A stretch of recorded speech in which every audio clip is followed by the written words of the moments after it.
ഇന്നൊരു വെള്ളിയാഴ്ച ദിവസം, സൂര്യനുദിക്കുന്ന ദിവസങ്ങളിൽ ഏറ്റവും മഹത്തായ ദിവസം. ഈ ദിവസത്തിൽ എവിടെയോ അള്ളാഹു സുബ്ഹാനഹു വ തആല ദുആക്ക് ഇജാബത്ത് കിട്ടുന്നൊരു സമയം ഒളിപ്പിച്ചു വെച്ചിട്ടുണ്ട്.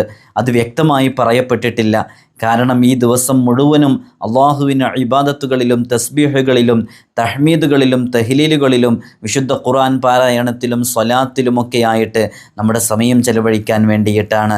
ധാരാളമായിട്ട് സ്വലാത്തു ചൊല്ലൽ പ്രത്യേകം സുന്നത്തുള്ള ഒരു ദിവസവും കൂടിയാണ് വെള്ളിയാഴ്ച ദിവസം എന്നുള്ളത്.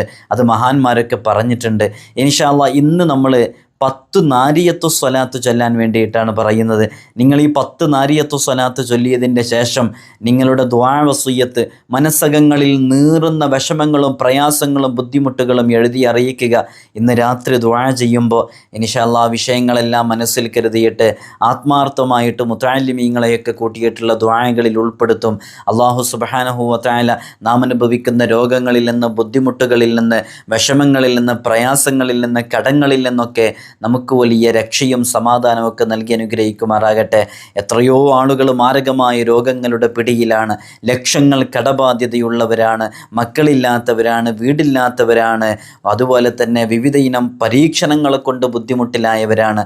അതിൽ നിന്നൊക്കെ രക്ഷ ലഭിക്കാൻ അള്ളാഹുവിനോട് ദുആ ചെയ്യാൻ പറ്റുന്ന നല്ലൊരു സന്ദർഭവും കൂടിയാണ് വെള്ളിയാഴ്ച ദിവസം സ്വലാത്ത് ചൊല്ലാൻ വേണ്ടി പറഞ്ഞത്. സ്വലാത്ത് ചൊല്ലി ദുആ ചെയ്യുമ്പോൾ ദുആക്ക് ഇജാബത്തുണ്ട് എന്നുള്ളത് കൊണ്ടാണ് നമ്മൾ ഇന്ന് ചൊല്ലുന്നത് നാരിയത്തു സ്വലാത്താണ്.